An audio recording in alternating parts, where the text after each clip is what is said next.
আমি একজন ব্যবসায়ী, অনেকের সাথে আমার লেনদেন আছে, অনেকে আমার কাছে টাকা পায়, আমি অনেকের কাছে পাবো। যদি হঠাৎ আমার মৃত্যু হয়, যারা আমার কাছে টাকা পাবে তাদেরকে যদি আমার পরিবার টাকা না দেয়, তাহলে শরীর বিধান কি? খুব দরকারি একটা প্রশ্ন।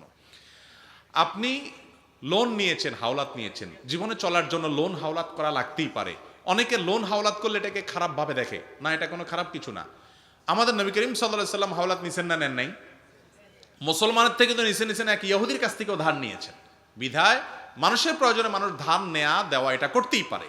মুশকিল হলো ধার নেয়ার পর আমাদের সমাজে বেশিরভাগ মানুষ এমন প্রতারণা করে, যার কাছ থেকে ধার নিছে মনে হয় তারা আর চিনেও না। ধার নেয়ার পর ওই লোক যে বেচারা ধার দিছে সে এবার ভিক্ষুকের মতো তার পিছে পিছে ঘুরে লাগে। যেই দোকানদার বেচারা বাকি দিছে, উপকার করছে, এরপরে সে আর ওই দোকানের সামনে দিয়ে হাঁটে না, আরেক দোকান থেকে যায় সদাই খায়। এই রোগগুলো আমাদের সমাজে আছে না নাই? নবী করিম সাল্লাল্লাহু আলাইহি সাল্লাম বলেছেন, খিয়ারুকুম আহসানুকুম কদাআ, তোমাদের মধ্যে সবচেয়ে ভালো মুসলমান সে যেই মুসলমান কারোর কাছ থেকে হাওলাত নিলে, দোকান থেকে বাকি নিলে, লোন ধার দেনা নিলে টাইম অনুযায়ী পরিশোধ করে, টালবাহানা করে না, ঘোরাঘুরি করায় না, এবং বাটপারি করে না, এবং চিটারি করে না, দেনাদারকে পাওনাদারকে ঘুরায় না। এই ব্যক্তি হলো আসল ভালো মুসলমান। ভালো মুসলমান শুধু লেবাসে পোশাকে হয় না, লেনদেনে কায় কারবারে মানুষ ভালো মুসলমান হয়। সেটা আমরা করি না। ভাইরা আমার, এখন কথা হলো আপনি ব্যবসা করতে গিয়ে দেনা করেছেন, আপনার ঘোরানোর উদ্দেশ্য নাই, কিন্তু আপনি পারেন নাই দিতে, যে কোনোভাবে বিপদে পড়ে গেছেন। আপনার কর্তব্য হলো পরিবারকে ওসিয়ত করে যাওয়া, আমার স্থাবর অস্থাবর সম্পত্তি যেগুলো আছে, আমি যদি জীবদ্দশায় দেনা পরিশোধ করতে না পারি, তাহলে এগুলো বিক্রি করার পর আমার সম্পদ থেকে যেন দেনা পরিশোধ করা হয়। এমনকি আপনি ওসিয়ত না করলেও ওয়ারিসদের উপরে ফরজ কর্তব্য হলো তার বাপ, তার ভাই, তার মা, তার বড় ভাই বা তার যে কোনো নিকটাত্মীয় মারা গেছে, তার মৃত্যুর পর যদি পাওনাদার থাকে, এক নম্বরের কাজ হলো তার সম্পদগুলো সবগুলোর মূল্য বের করে বিক্রি করে সেগুলো থেকে আগে পাওনাদারকে বিদায় করতে হবে। পাওনাদারকে বিদায় করার পরে যদি কিছু থাকে তাহলে ওয়ারিসরা ভাগযোগ করে নিবে, আর না থাকলে নাই। কথা কি বুঝতে পারছি? কিন্তু সেটা আমরা করি না। এই জন্য যিনি দেনাদার তার কর্তব্য ভালো করে ওসিয়ত করে যাওয়া, টাইট করে যাওয়া, এবং আশঙ্কা থাকলে নিজে থাকতেই যত সম্ভব দেনা পরিশোধ করে যাওয়া। যারা মানুষের টাকা ঘুরাচ্ছেন এবং মনে করতেছেন যে আমি অনেক আমল টামল করে জান্নাতে চলে যাব, তারা ভালো করে শুনে রাখেন, মানুষের টাকা নিয়ে যারা পরিশোধ করে নাই এই মানুষগুলো তাদের জান্নাতে যাওয়া ঝুলন্ত থাকে, তারা জান্নাতে যেতে পারে না যত নেকামলি করুক। ওই মানুষের পাওনার যে মামলা, এই মামলা আল্লাহর আদালতে কি আমাদের পরিশোধ করা ছাড়া। এবং একটু আগে আপনারা খালিদ হোসেন সাহেবের বক্তব্য থেকে শুনতেছিলেন, আমিও পথ থেকে শুনছিলাম, তিনি বলছিলেন যে এইরকম মানুষ যে মানুষের দেনা রেখে সে দুনিয়া থেকে চলে গেছে, নবী করিম সাল্লাল্লাহু আলাইহি সাল্লাম নিজে তার জানাজা পড়তেন না, অন্য সাহাবীদেরকে বলতেন তোমরা পড়ো। সে মুসলমান ঠিক আছে, জানাজা পড়া হবে ঠিক আছে, কিন্তু নবীজি পড়তেন না, সমাজের গণ্যমান্যরা পড়বে না, ইমাম সাহেব পড়বে না, মুয়াজ্জিন সাহেব পড়াই দিবে তার জানাজা, যাতে করে মানুষের টাকা নিয়ে টালবাহানা করতে মানুষ চিন্তা করে। এই জন্য যারা মানুষের কাছ থেকে হাওলাত নেন অথবা ধার দেনা করেন, বাকি নেন, তারা টাইম মতো পরিশোধ করবেন তো ইনশাআল্লাহ?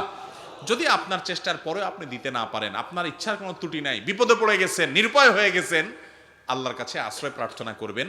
বান্দার যদি ইচ্ছাকৃত অন্যায় না হয়, সেই ইচ্ছাকৃত মানুষের ঘুরায় নাই, কিন্তু বেচারা ফেঁসে গেছে এবং তার কিছুই নাই আসলে দেওয়ার মতো, তাহলে আল্লাহ তাআলা তাকে রক্ষা করবেন এবং পাওনাদারকে আল্লাহ তাআলা খুশি করবেন যদি সে আল্লাহকে খুশি করে যেতে পারে। এরকম বিভিন্ন হাদিস পাওয়া যায়। একটা জিনিস শুনে রাখেন, অনেক দেনাদার আছে যারা বলে যে ভাই আমার তো আসলে দেনা পরিশোধের কিচ্ছু নাই, ওনার বিঘাকে বিঘা জমি আছে, কানেকে কানে জমি আছে, কয়েকটা ফ্ল্যাট আছে, বাড়ি আছে, কিন্তু উনি মনে করে যে ব্যবসায়িক দেনা আবার ব্যবসা করে পরিশোধ করব, তো ব্যবসা নাই পরিশোধও করে না, না এটা জায়েজ নাই। আপনার স্থাবর অস্থাবর সম্পত্তি বিক্রি করে হলে দেনা শোধ করবেন। আপনার দেনা সবকিছুর আগে সন্তানের জন্য কি রেখে যাচ্ছেন তার চেয়ে বড় প্রশ্ন হলো আপনি দেনাদারকে পাওনাদারকে পাওনা পরিশোধ করেছেন কিনা। এই জন্য স্থাবর অস্থাবর সম্পত্তি বিক্রি করে হলেও কি করতে হবে? দেওনা পরিশোধ করতে হবে। আর যদি না করেন গুনাহগার হবেন আপনি আল্লাহর কাছে। বড় ভাইয়ের আগে ছোট ভাইয়ের বিয়ে করা কি জায়েজ আছে যদি বড় ভাই উপযুক্ত হয়েও বিয়ে না করে? এটা অনেক তরুণদের প্রশ্ন। ছোট ভাই যারা বিয়ের উপযুক্ত, বেচারাদের আগে রাস্তা ক্লিয়ার নাই, যাদের অর্থাৎ বড় ভাই বিয়ে করে নাই আর কি, তো এই বেচারারাই বিপদে আছে। দেখেন, এটা আসলে কোনো বিপদ না, মানে মজার বিষয়, কাকতালীয়ভাবে আমি নিজেও আমার বড় ভাইয়ের আগে বিয়ে করছি। অতএব মাসালার উত্তর তো এমনি পেয়ে গেছেন নাকি? আচ্ছা, ব্যাপারটা হচ্ছে কি শুনেন, বিয়ে শাদী, হজ, ওমরা এগুলো সব নির্ভর করে বেশিরভাগ ক্ষেত্রে আর্থিক সঙ্গতির উপরে, তাই না? একজন মানুষ যখন শারীরিকভাবে সক্ষম, ফিজিক্যাল সক্ষম, উনি বিয়ে করার বয়স হয়েছে, উপযুক্ত হয়েছেন, প্রাপ্তবয়স্ক হয়েছেন, বালেগ হয়েছেন, বিয়ে করার মতো বয়স তার হয়েছে, এর পাশাপাশি তার স্ত্রীর মহারণা দেওয়ার ক্ষমতা আছে, বরণ পোষণ দেওয়ার একটা ব্যবস্থা, মেহনত ডালভাতের ব্যবস্থা অন্তত করতে পারে, সে বিয়ে করবে। এখন কোনো কারণে হয়তো আমার বড় ভাই বেচারার সেই অ্যাবিলিটি হয় নাই, আর্থিক অ্যাবিলিটি আমার অনেক আছে, তাহলে এখন যদি সমাজ বলে না বড় ভাইয়ের বিয়ের আগে তোমার বিয়ে হবে না, এমনকি মেয়েদের ক্ষেত্রে এটা করা হয়, তাহলে এই সমাজ ভুল পথে আছে, এটা কোনো সঠিক কাজ না।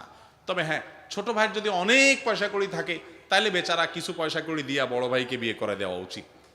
আর যদি ওরকম পয়সা কড়ি না থাকে, আমার মতো গরিব হয়, তাহলে সে নিজে বিয়ে করাতে কোনো অসুবিধা নাই।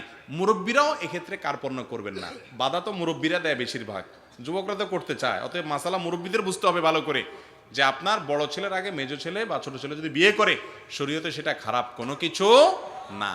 আমাদের সমাজের একটা সমস্যা কি জানেন, আকামা জিনিসগুলাকে ধরে খারাপ মনে করে, আর যেগুলারে খারাপ মনে করা দরকার ওগুলো দোষী কিছু মনে করতেছে না।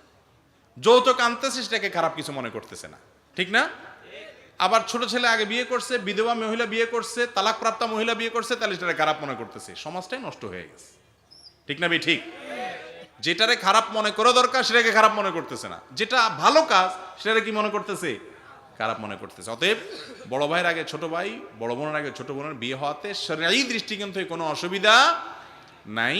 তবে হ্যাঁ, এই ক্ষেত্রে অভিভাবকরা এবং ছোট ভাইয়েরা বড় ভাই বড় বোনের বিয়ের ব্যাপারে আন্তরিক হওয়া উচিত, চেষ্টা করা উচিত, সহযোগিতা করা উচিত, এবং এক্ষেত্রে প্রয়োজনে বড় ভাইকে বিয়ের জন্য হেল্প করা উচিত, সেটা ভিন্ন বিষয়। কিন্তু তাই বলে কোনো কারণে বড় ভাইয়ের বিয়ে হচ্ছে না, এরকম হয় অনেক, যে ওই ছোট ভাই বেচারা বুড়ো হয়ে যাচ্ছে বড় ভাইয়ের বিয়ের জন্য, এরকম জায়েজ নাই। রাসূল সাল্লাল্লাহু আলাইহি সাল্লাম বলেছেন, তোমরা সেইভাবে নামাজ পড়ো যেভাবে তোমরা আমাকে নামাজ পড়তে দেখো। তাহলে মুসলমানদের নামাজ পড়ার পদ্ধতি এক একজন এক এক পদ্ধতি কেন? যৌক্তিক প্রশ্ন। এই প্রশ্নের উত্তর হলো, নবী করিম সাল্লাল্লাহু আলাইহি সাল্লাম তাঁর জীবদ্দশায় সাহাবীদের মধ্যে সালাত আদায় করতে গিয়ে এক এক মেথড এবং এক এক পন্থা অবলম্বন করেছেন। যেমন বনু কুরাইজার ঘটনা সবচেয়ে প্রসিদ্ধ। এক্ষেত্রে আসরের নামাজ তোমরা অমুক জায়গায় গিয়ে পড়বা, বনু কুরাইজায় গিয়ে পড়বা, তিনি বলেছেন। পথে আসরের ওয়াক্ত শেষ হয়ে যাচ্ছে, কিছু সাহাবী নামাজ পড়ে ফেলছেন, কিছু সাহাবী বলছেন না, নবীজি সেখানে যা পড়তে বলছেন আমরা ওখানে গিয়ে পড়বো। দুই দল দুই রকম করছে। নবী সাল্লাল্লাহু আলাইহি ওয়াসাল্লামের কাছে এসে বলার পর তিনি কাউকে ভৎসনা করেন না, তার মানে দুইটাকেই অনুমোদন রেখেছেন। নবী করিম সাল্লাল্লাহু আলাইহি ওয়াসাল্লাম নিজে তার থেকে বিভিন্ন রকমের হাদিস যখন পাওয়া যায় বিশুদ্ধভাবে, তখন এই বিভিন্ন রকমের আমলটাই সাব্যস্ত হয়। আমরা একটাকে যখন আমল করি তখন অনেক সময় অন্যটাকে ডিনাই করি, অস্বীকার করি, অথচ এটা হাদিসে বর্ণিত আছে।